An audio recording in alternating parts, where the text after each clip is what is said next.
بسم اللہ الرحمن الرحیم۔ السلام علیکم، میں ہوں آپ کا اپنا دوست نعیم اقبال اور آپ دیکھ رہے ہیں میں یوٹیوب چینل نعیم اردو ٹی وی۔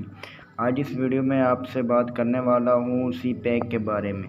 وفاقی وزیر منصوبہ بندی اسد عمر نے کہا ہے کہ سی پیک کے بارے میں اب ہم پیدا کیا جا رہا ہے کہ جیسے اسے ختم کیا جا رہا ہے، تاہم منصوبہ پوری طرح فعال ہے۔ چین اس میں مکمل طور پر دلچسپی لے رہا ہے۔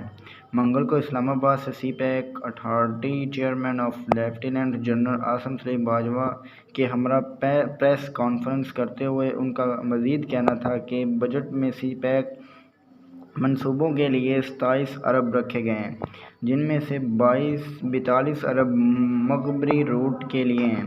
اس موقع پر پاک چین اقتصادی راہداری سی پیک اتھارٹی کے chairman lieutenant general Asim Saleem Bajwa کا کہنا تھا کہ سی پیک کے تحت جاری منصوبوں میں محروم علاقوں پر زیادہ توجہ دی جائے گی۔